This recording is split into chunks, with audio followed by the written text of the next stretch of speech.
Hello? Who's there? Oh, well, this is a real treat. If you're this lost in the stacks, you must be somebody who loves books as much as I do, or somebody that's just really turned around. Either way, it's rare that I get company or any guests of any kind. So, please allow me, with that being said, please allow me to introduce myself. They call me the eccentric bookman because I love reading and talking about books. Allow me to be your guide into the world where reality meets imagination and fantasy. Well, don't worry, you'll be just fine. As long as you remember one simple thing, it's only a story. With that being said, let's get to tonight's story. If I may suggest one of my tomes from the stacks to you, one of my favorites, a book by Stephen King, the title, Christine, Body by Plymouth.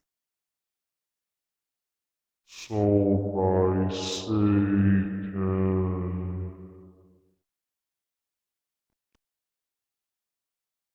In this book, does have a movie adaptation, but we will mainly be talking about the book, and I will try to keep any spoilers to a minimum. But this is your first and only warning. If you'd rather read the book yourself, you must leave now before it's too late. With that being said, let's jump right into it. The story is about is from the point of view of Dennis Gilder and his friend Arnie Cunningham.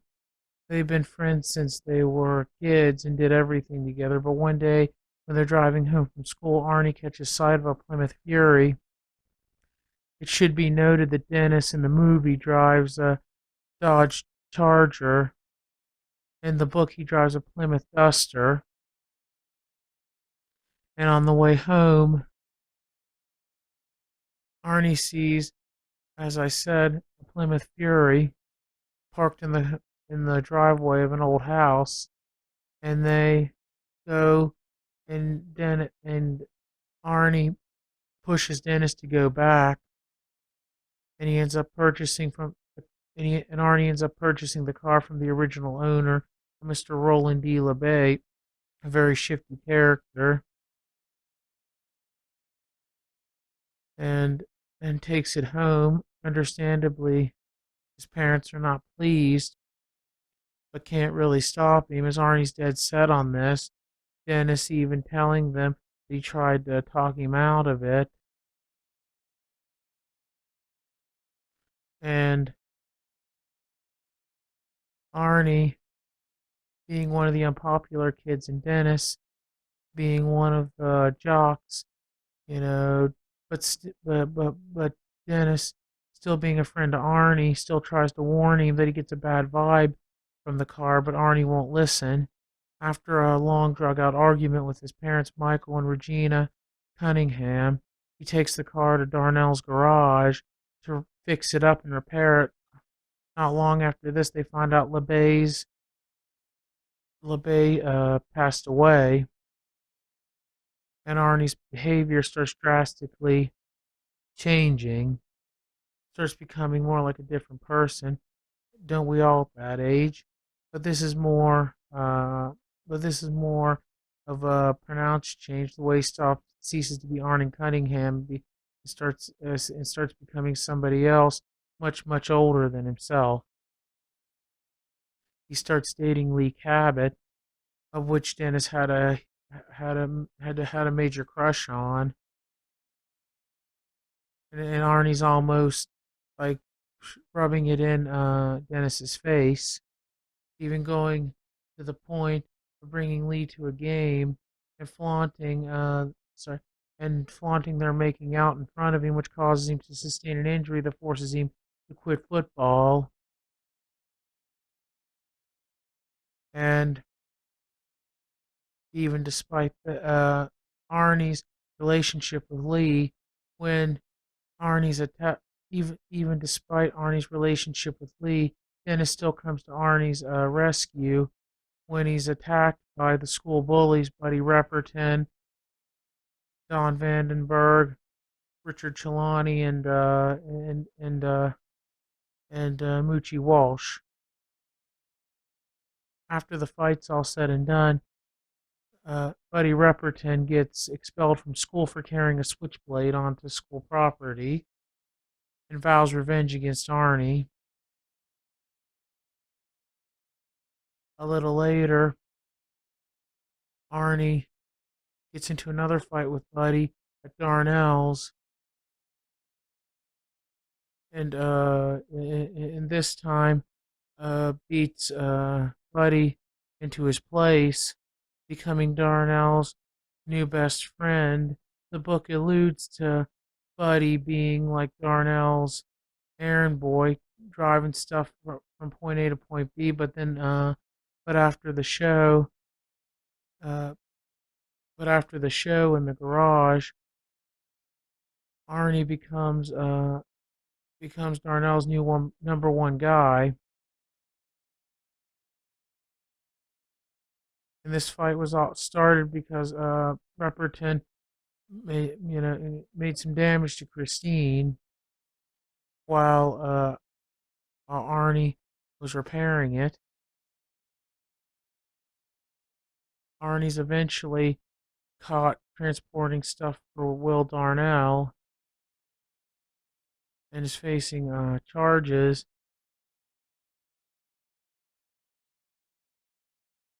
but the charges get dropped after Will Darnell's death. With Darnell's being shut down, Arnie doesn't have anywhere to put Christine,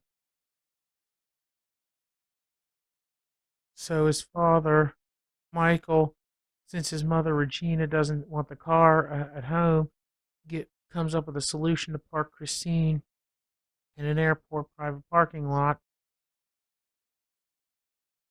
But one night at Vandenberg's gas station where he works, the airport parking attendant, Sandy Gulch, blurts out that that that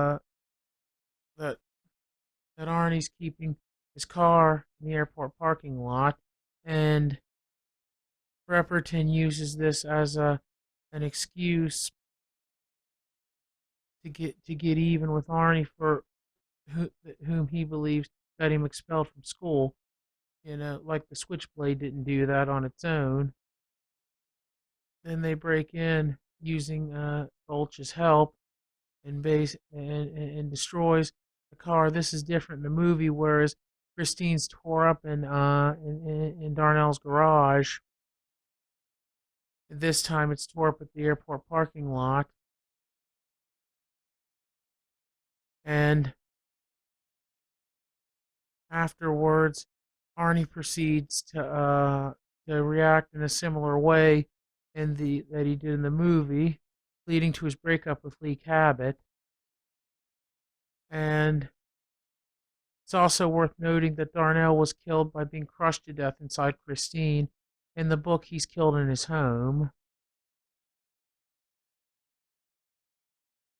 Also, some of the death sequences are a bit different,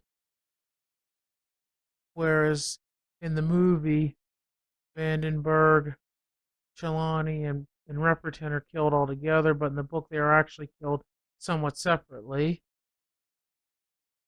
Vandenberg is the one run over in the street after trying to flee from the gas station where he worked when Christine pulled in one cold, snowy night. And Buddy Repperton and Richie Chelani are killed in a violent chase where Christine causes Buddy Repperton to wreck his vehicle.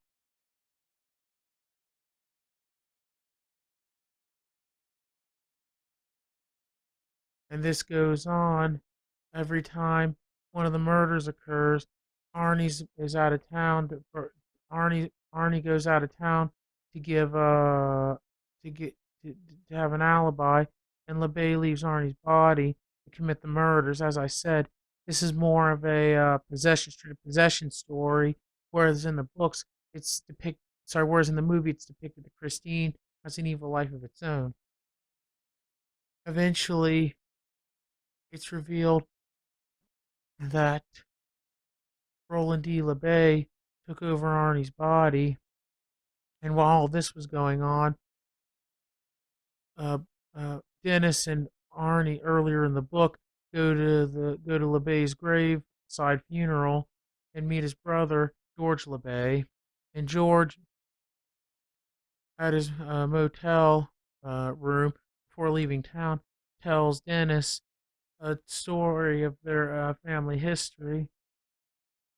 How his brother Raleigh was always a bit violent and aggressive, calling people derogatory names, and him even being involved in a few neighborhood accidents with a few of his school bullies, and how he always suspected his brother, and the weird deaths of his daughter and wife inside of Christine.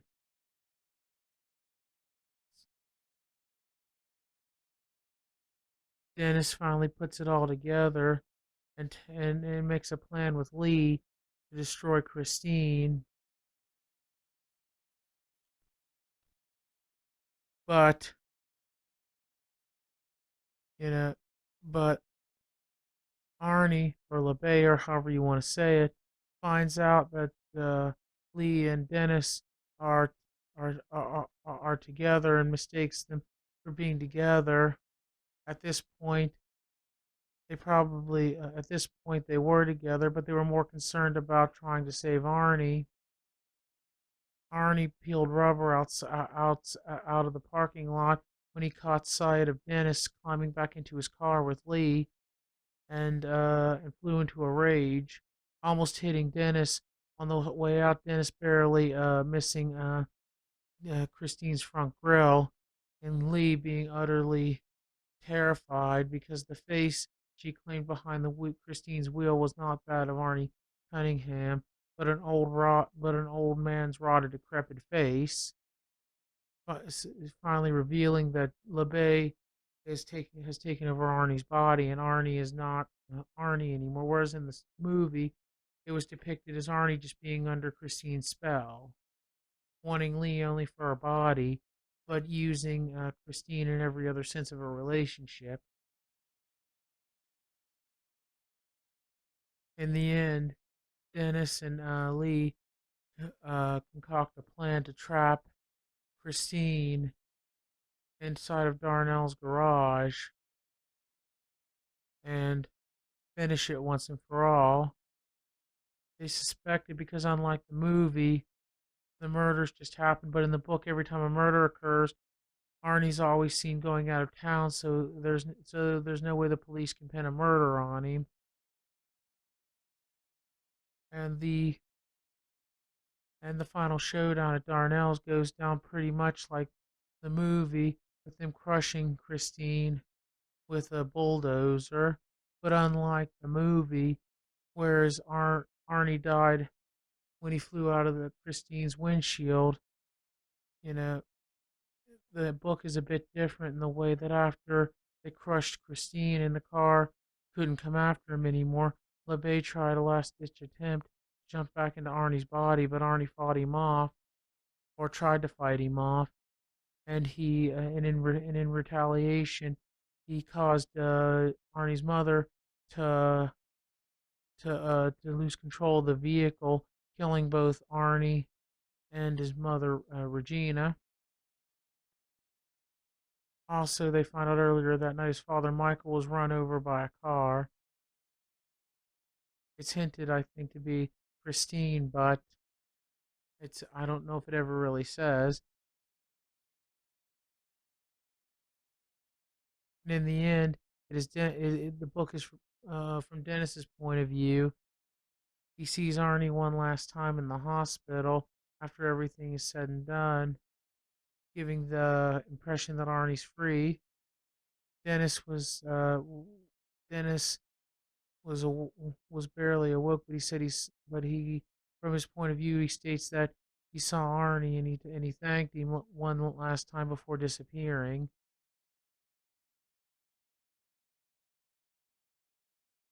And this goes on to and this goes on. Dennis narrates the last little bit of the book, stating that him and Lee went together for about 2 years before breaking up. Lee's married now, living in New Mexico, and Dennis is a teacher, a high school teacher, and that he still has dreams about Christine and LeBay.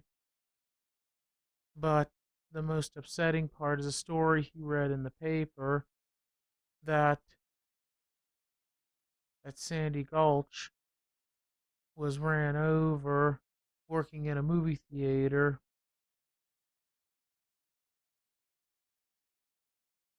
working in a movie theater, that a car came through the side of the wall of the snack bar and got him as he was opening the door to the projector booth, giving the creeping feeling that Christine is still out there. And oh yes, I'm sorry, I forgot about Moochie Welsh. His death is pretty much like out of the movie, being crushed to death by Christine. Christine is one of my favorite books by Stephen King, so it'll receive my top rating, which is 5 bookmarks out of 5, which is my highest rating. Thank you for listening to my narration. The book is one of my favorites, and I was very entertained while listening to it. And I hope you enjoyed as much as I do. And well, that seems to be all the time we have for tonight. I hope you've enjoyed my reading suggestions, and I hope you've enjoyed my opinions on the book.